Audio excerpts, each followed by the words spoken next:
I've been running as a part of my postdoc at UCLA and an experiment. Well, a data science study I ran a few years ago during the peak of QAnon.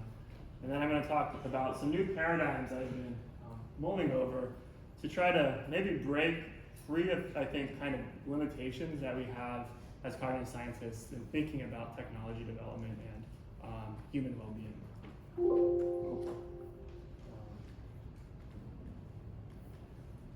So going on here or not here?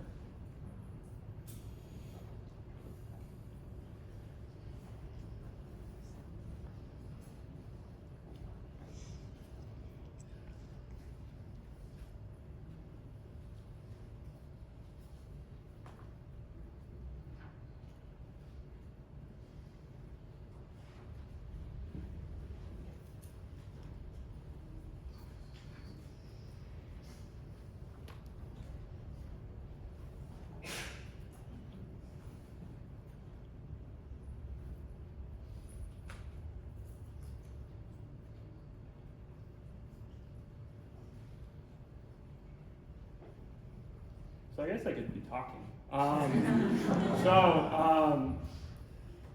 I've been, I guess, interested in the internet and politics as long as I've been an adult because my first election I was able to vote in was with Donald Trump. And we started to, I think, see this mismatch between kind of these standard norms of maybe what truth and democracy are and maybe whoever has the farthest reach on the internet being able to establish what is the truth. And one thing that has been very interesting about the internet is how it has increased people's sense of narrative agency. So narrative agency is this idea that people can contribute to their kind of the stories and the narratives that ground collectives of individuals. So historically speaking, we could think about like there being these top-down procedures. Okay, cool. So I'm going to talk about three things in this talk. So the first thing is about how collective narratives kind of emerge and change as a function of communication in online networks. I'm going to talk about some digital interventions that cognitive scientists and even the group that I'm a part of are testing to increase, say, consensus or alignment with the causal facts in the world. Then I'm going to talk about some new paradigms. Imagine Walter Cronkite, the Catholic Church, the historic top-down processes for establishing collective narratives. So a smaller group of people can establish, well, these are the things that are happening, and people just kind of listened to them. And the internet has really, or social media in particular, has upended these long-standing processes such that people can contribute to these stories. There's this idea of personalized politics and the ability to transcend these traditional gatekeepers. And these collective narratives can emerge from these pairwise local communications in kind of this, say, spontaneous way, which I'm going to talk a little bit more about. But of course, there's been some problems with that. I mean, one, we know a lot about echo chambers and polarization is highly inflamed. People are kind of in these very, like isolating feedback loops with their screens, and it's unclear, like, are people really communicating with other people? Are we actually establishing collective narratives? Or are we kind of giving data to these large systems that can kind of reify certain biases and narrative processes and beliefs? And I've been kind of trying to go back to the roots of some of these processes, and I've been looking at some of these old classic social psych papers, and Gordon Allport talked a lot about this idea of rumor, and how rumor can spread in these types of situations where there's a lot of ambiguity and uncertainty. And these are things that we've, as a field, I think I've been thinking about for a very long time. But now we have this kind of, these new stakes are involved. And so particularly as a cognitive scientist, I'm interested in how cognitive mechanisms interact with some of these social network structures. And I'm also interested in looking at a lot of the research that people have done on group communication and seeing how it scales and can generalize to more richer, complex forms of narrative interaction.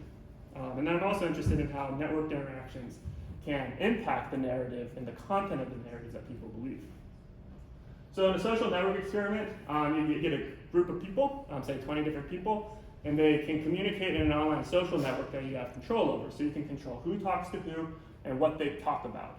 And we're interested in manipulating those two factors to see if we can manipulate group consensus or narrative consensus in various ways.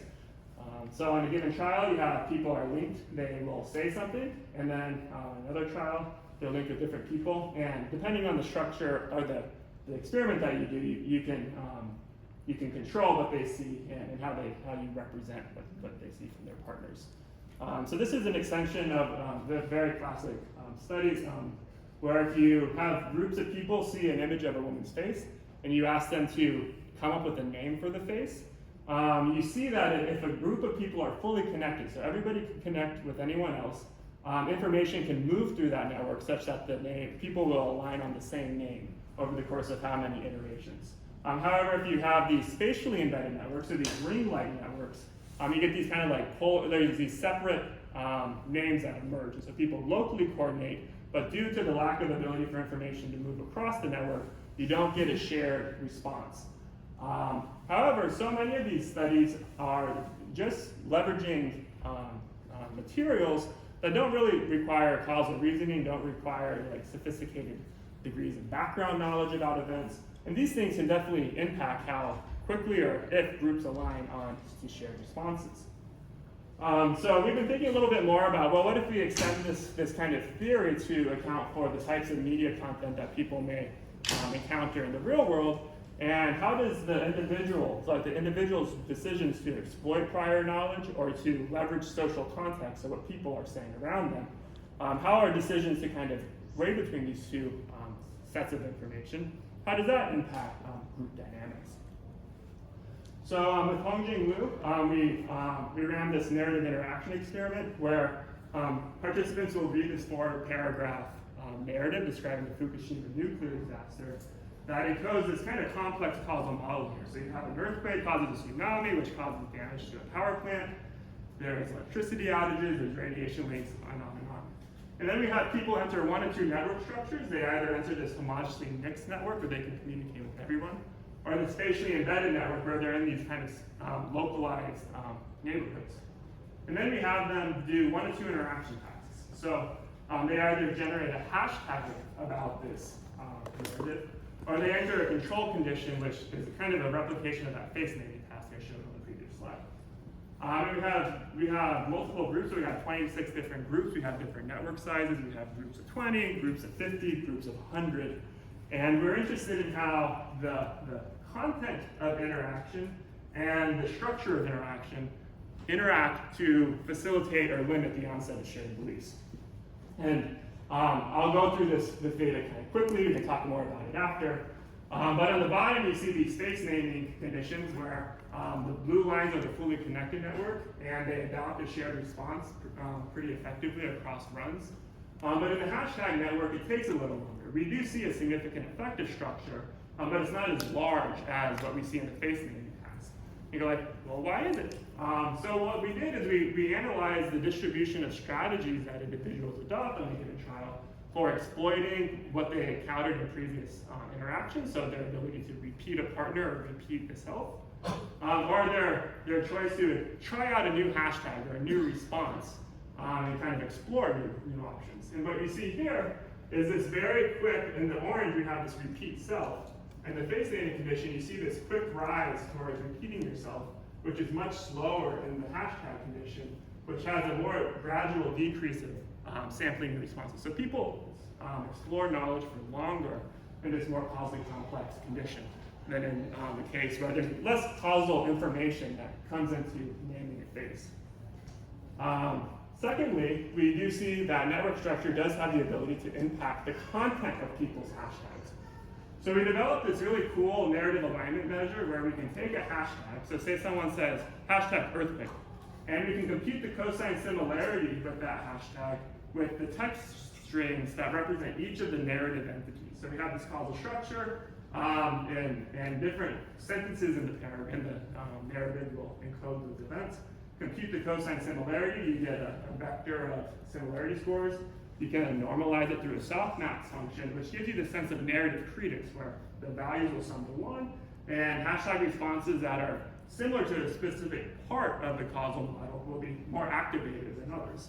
And what we see is that in the fully connected group, people are more likely to generate hashtags that align on the causal chain of the event, and people in spatially embedded networks, in these small separate clustered networks, are more likely to respond with hashtags that measure onto some of the disparate effects. And so we think this is a really cool finding, and really need to talk more about it. There's a lot that I want to get through, so I'm going to move on though.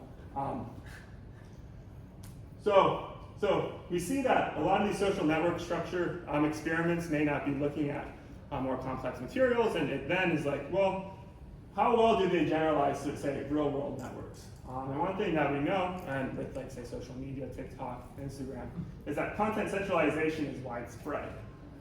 And we actually see evidence of this with the QAnon network. So in 2018, I had the foresight to collect 880,000 tweets about QAnon. And we were interested in largely two things. We were interested in the social network structure of the QAnon movement right when it moved from 4chan onto Twitter, and the content of those tweets.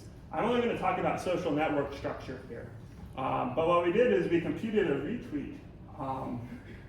retweet network. So if user A says something and then user B retweets it, we can draw an edge between those two nodes, a directed edge, and then we can compute the statistics of that network across our whole corpus to know what proportion of users are generating knowledge, what proportion of information, what proportion of users are sharing it. And it allows us to see, is this a centralized network or a grassroots network or narrative?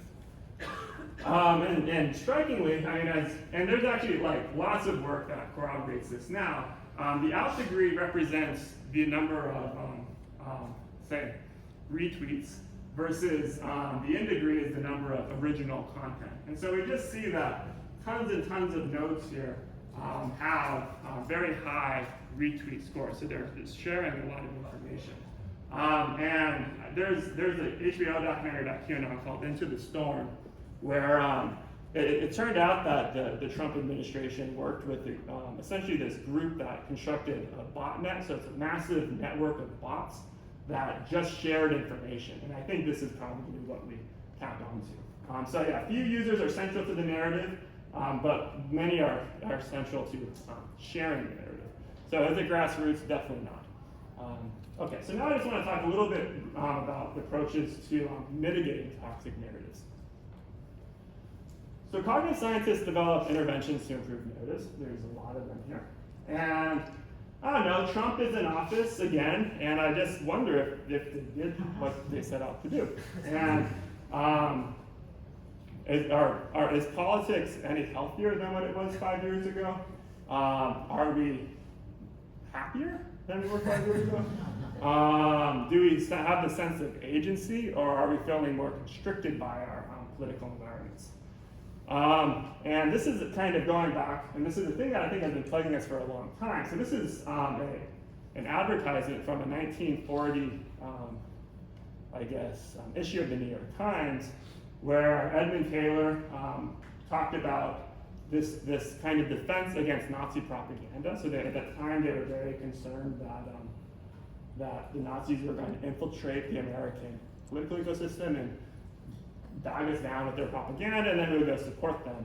And they have these like 3 questions that is like, do you wonder what Hitler will do next more often than you wonder what America will do next? And I'm like, well, I don't, but there's somebody that I wonder that about. And it's like, do you sit up for the 11 o'clock news broadcast? And like, it's 24/7 newscasts now, and do the headlines get you down? It's like, hell yeah. These are things that have been plaguing us for a long time. And I think as scientists, we have to get serious now. It's like, we are working alongside the people that develop the technologies that perpetuate a lot of these issues. And I think we have a responsibility to do something about it. And I've been trying to think, like, how can we do this a little bit more creatively? But furthermore, I think we need to think much more about the context in which narratives are arising, rather than maybe like the mental structures in which we update and reason about them. And furthermore, I really think that cognitive scientists should be taking human vitality much more seriously than what I think is machine vitality. With like, we might have lots and lots of posters and talks on artificial intelligence. How many of them focus on really improving human well-being, human learning? I mean, of course, some of them do, but I think more can be done. And so thinking about how can, as cognitive scientists, redefine the context in which narratives arise is a very important thing. So I'm giving a poster presentation with kind of a follow-up extension where in the exact same experimental design, we observe that if you have people think about the effects of a narrative, they're statistically more likely to generate hashtags about those effects. So you can essentially manipulate on the social context, and then you can have beliefs be updated ideally in ways you may hope. I've also been exploring physical interventions. So in my family's hometown of Miami, Arizona, at the Miami Local Arts Festival with a family member of mine, Rob Tyler, we did this resilience tree where in a courtyard in the downtown square, people can come in and on a piece of fabric write a memory of resilience and then go tie it onto the tree, and it's still up there and it will be there until the sun, wind, and rain wash it away. Since I have you all here today, I was thinking of demonstrating the type of physical interventions that I think we need to do if we really want to break free from kind of these like screen-mediated, say, networks. And so, yeah, you got a phone.